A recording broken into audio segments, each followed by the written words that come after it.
faut-il encore donner la dîme aujourd'hui, sous-entendu sous la Nouvelle Alliance? Est-ce qu'il faut encore donner sa dîme? Juste te rappeler qu'il y a des milliers de personnes qui regardent et tu as moins de 3 minutes pour répondre à la question sur la dîme. Pourquoi tu Parfait. J'ai envie de te dire, en allant à l'essentiel, je me suis moi-même posé cette question. Dois-je donner ma dîme ou pas? J'avais peut-être 23 ans quand je me posais la question. Je ne la donnais pas régulièrement. Je me souviens, j'étais dans une réunion à Paris, dans une église. Et puis, c'était le moment de la dîme. J'en avais eu plein de moments de dîme avant. Mais ce jour-là, je ne sais pas ce qui s'est passé dans mon cœur. Le Saint-Esprit m'a convaincu que c'était de lui et que je devais donner ma dîme sur une base régulière.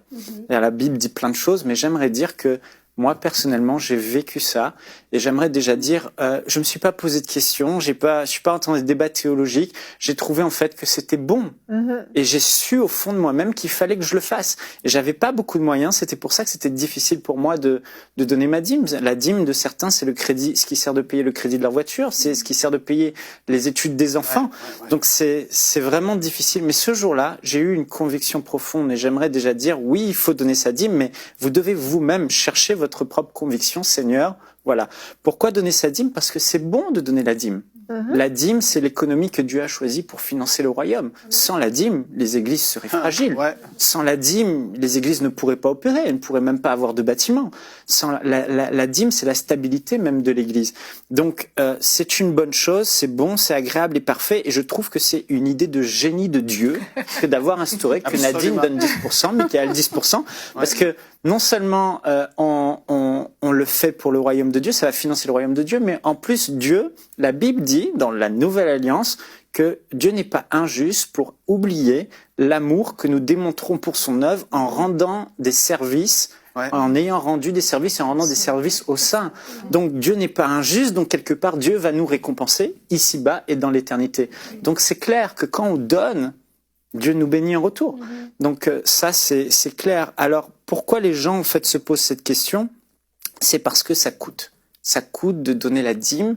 Et si c'est pas un péché de ne pas la donner, si c'est pas obligatoire, si c'est pas une désobéissance à Dieu, alors, bon, j'aimerais peut-être ne pas donner tout le temps. Mais c'est ça la question. Mais j'aimerais dire que c'est justement parce que ça coûte qu'il faut donner sa dîme. Si plus ça va vous coûter de faire une offrande à Dieu, plus vous devez la faire. David a dit, je n'offrirai pas à l'Éternel un holocauste, un sacrifice sous l'Ancienne Alliance qui ne me coûte. Donc, c'est bon quand ça coûte. Quand ça coûte, c'est là que Jésus pose son regard sur toi.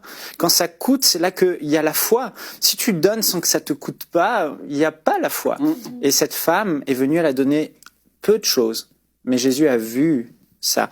Alors, j'aimerais dire, Dieu nous a rachetés au prix non pas de l'or et de l'argent corruptible, périssable, mais il nous a rachetés au prix du sang de Jésus-Christ, le sang de son propre Fils.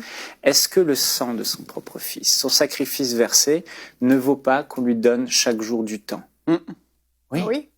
Est-ce que ce sacrifice et cet amour qu'il a eu pour nous, ce roi qu'il est pour nous, ce Seigneur, ce Sauveur, ne mérite pas qu'on lui donne ne serait-ce un minimum de 10%.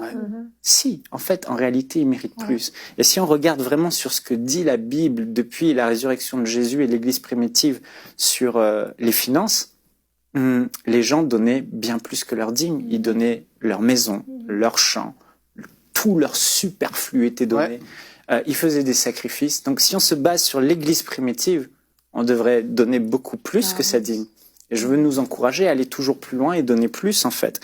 Et juste dire aussi que la dîme n'est pas apparue, parce que les gens disent, bon, je suis plus sous la loi, pourquoi devrais-je donner quelque chose que la loi dit de faire? La dîme n'est pas apparue au moment de la loi, elle est apparue avant, au temps d'Abraham. Quand Abraham a vu Melchisédek, qui est un type de Christ, il a eu à cœur d'honorer Melchisédek. La dîme, c'est un acte d'adoration, et il lui donna la dîme de tout. Tout. Il aurait pu faire autre chose, mais il lui a donné la dîme de tout. Jacob, à Bethel, a eu à cœur aussi de donner la dîme. C'est venu de leur plein gré, c'est venu d'une inspiration du cœur, même peut-être de la tradition de l'époque, mais c'était une manière d'honorer Dieu. Et je dis, mais 10%, c'est le minimum. Il faut qu'on fasse le pas de foi. Il faut plus qu'on se dise, est-ce que c'est biblique ou pas de donner la dîme? Non, c'est bon, l'Église en a besoin, l'œuvre de Dieu. Et on devrait même donner le plus, tout ce qu'on peut donner, on doit le donner. Avec sagesse. Avec sagesse, oui. Et c'est là que, voilà, donc si c'était avant la loi qu'il le faisait, après la loi, il faut encore le faire. Et j'aimerais juste dire aussi que Jésus n'est pas venu abolir la loi, Amen. il est venu l'inscrire dans nos cœurs. Avant, les gens appliquaient la loi par intérêt. Il faut, c'était intellectuel. Jésus est venu changer ça. Il a changé notre cœur, il a révolutionné et il a mis de l'amour en nous pour qu'on donne avec amour. Et que quand on aime Dieu, on lui donne tout, notre temps, notre argent. Donc oui, c'est bon de donner la dîme, c'est important pour l'Église, important pour le royaume, important pour vous, et vous serez bénis.